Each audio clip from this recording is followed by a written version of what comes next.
Hey guys, it's Ri here. Jadi hari ini sedikit berbeda dengan video-video aku sebelumnya. Kalau video-video sebelumnya itu aku membahas mengenai sejarah-sejarah abad pertengahan. Hari ini kita akan membahas mengenai sejarah lokal gitu ya. Kita akan membahas tentang legenda dan cerita rakyat yang ada di Nusantara ini. Jadi hari ini aku akan menceritakan tentang sepasang saudara kembar yang jatuh cinta. Jadi dari kisah yang aku sampaikan hari ini, itu terlahirlah sebuah tradisi yang masih dilestarikan hingga saat ini, guys. Seperti biasa, jangan lupa siapin dulu cemilan kalian, and let's start to the story. Kisah ini datang dari Desa Arjo Wilangun, Kecamatan Kalipare, Kabupaten Malang. Malang lagi ya guys. Jadi di video sebelumnya aku udah bahas mengenai tempat wisata yang ada di Malang. Itu teman-teman kalau belum nonton dulu video sebelumnya. Ini thumbnailnya. Dikisahkan pada zaman dahulu kala hiduplah seorang tokoh penting bernama Ki Widarto. Aku nggak tahu ya guys. Jadi Ki Widarto ini tuh adalah adalah siapanya yang dari desa itu. Aku nggak tahu dia misalnya ketua kampung, ketua desa, ataupun misalnya guru spiritual ataupun itu, karena memang tidak disebutkan ya. Dari yang aku cari sih tidak disebutkan sebenarnya Ki Widarto ini tuh siapa, tapi mungkin kalau kita tafsirkan yaitu beliau ini adalah seorang tokoh penting yang dihormati lah di kalangan masyarakat.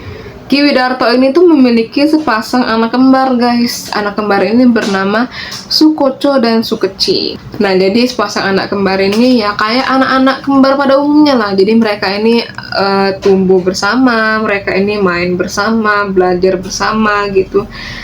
Nah, seiring berjalannya waktu, mereka ini kan dari yang kecil pastinya tumbuh dewasa dong, pastinya gede dong gitu, si Sukoco dan Sukeci ini. Saat mereka sudah tumbuh dewasa, nah entah gimana ceritanya, mereka ini jatuh cinta, guys. Mereka ini fall in love satu sama lain.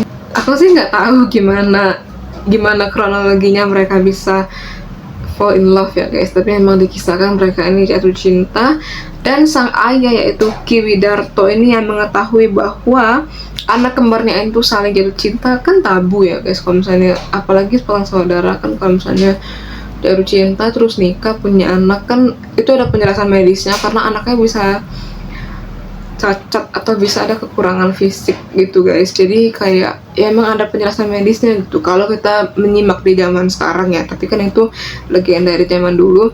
Jadi mungkin lebih ke moral gitu permasalahannya, karena kan saudara kembar fall in love kayak nggak lazim gitu ya kan. Nah, jadi Ki Widarto ini pada saat dia tahu anak-anak kembarnya ini jatuh cinta satu sama lain, marah besar guys ya di bapaknya ini.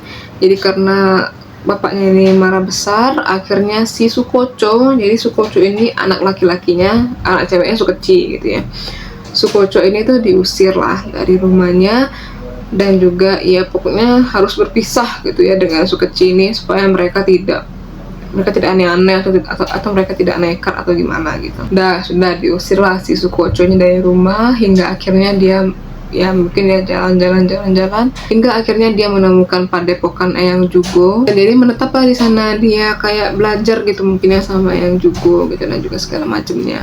Tanpa disangka-sangka pujaan hatinya ini si Sukeci ini tuh, karena dia mungkin udah sangat cinta sekali ya sama si Sukoco ini, akhirnya dia ini nekat untuk melarikan diri kabur ya dari rumah Ki Widarto bapaknya.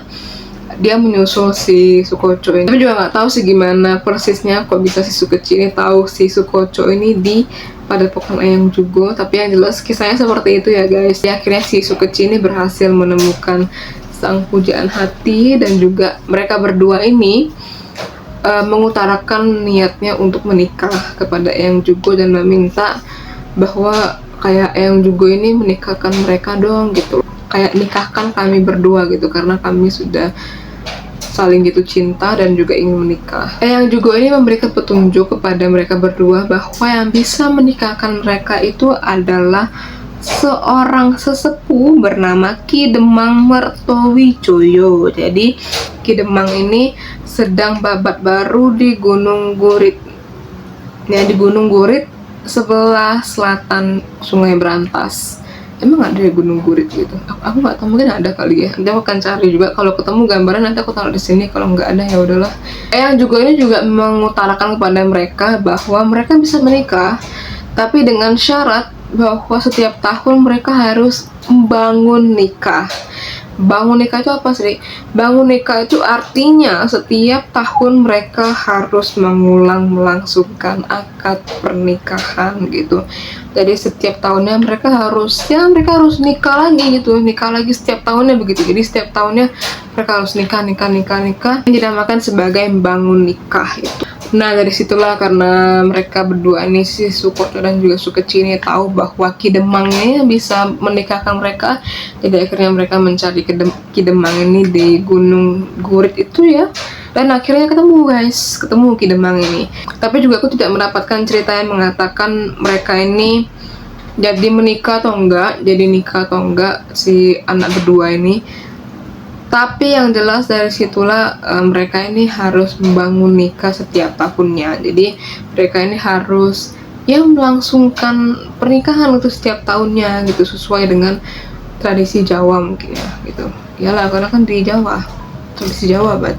Dan juga aku tidak menemukan sih guys kisah yang mengatakan gimana akhirnya hidup dari Sukoco Sukeci ini. Aku nggak tahu mereka itu akhirnya meninggal karena usia atau mereka ini bundir atau apa gitu ya kan, karena aku tidak mendapatkan versi ceritanya, hanya menceritakan kisah yang aku dapat aja ya guys. Tapi yang jelas dari kisahnya saudara kembar yang fall in love ini, terlahirlah sebuah tradisi di mana setiap tahunnya warga desa Arjowilangun itu harus bangun nikah guys. Dan juga tradisi ini dilakukan setiap bersih desa, yaitu mereka harus melakukan kirap pengantin Sukoco dan juga Sukeci ini sebagai lambang dari bangun nikah. Dan juga ini wajib guys oleh warga desa Arjowilangun itu ya, karena dipercaya kalau misalnya mereka nggak melakukan tradisi itu, ditakutkan ada peristiwa yang tidak diinginkan menimpa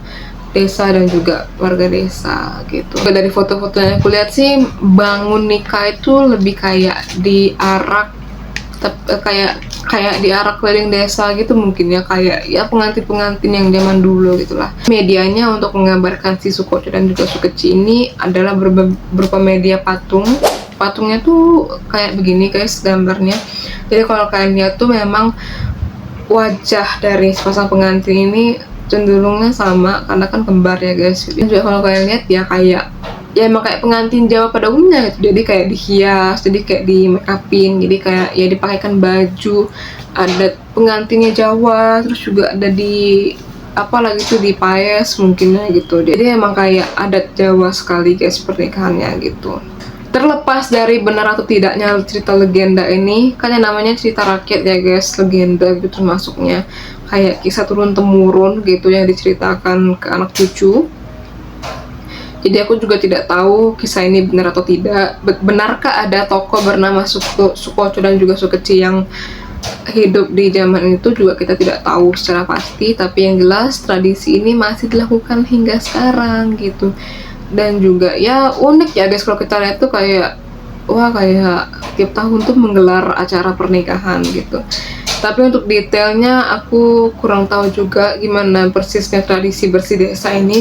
Mungkin kalau teman-teman ada akamsi dari desa Arjowilangun yang nonton video aku hari ini, teman-teman boleh banget komen-komen di bawah tentang tradisi ini, gimana menurut kalian, dan juga gimana pendapat kalian mengenai tradisi ini, dan juga gimana menurut kalian tentang kisahnya Sukoco dan juga Sukeci ini. Kalau kalian tanya pendapat pribadi aku sih sebenarnya kayak mengharukan ya guys, mengharukan dalam arti kayak banyakkan kisah cinta yang terkenal itu kan kayak Romeo dan Juliet, itu ada aja gitu halangannya gitu ya kan, termasuk Sukoco dan Sukeci ini terhalang hubungan darah gitu karena kan saudara kembar ya gitu. Tapi terlepas dari ceritanya betul atau tidak, tentunya ini adalah warisan budaya Nusantara yang masih dilestarikan hingga sekarang.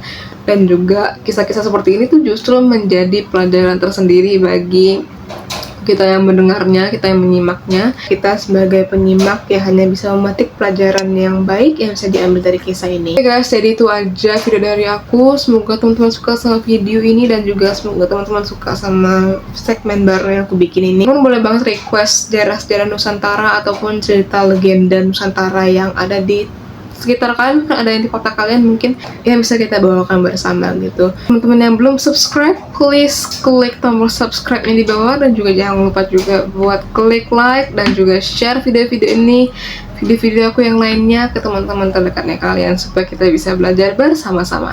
And see you guys in my next video. Bye bye.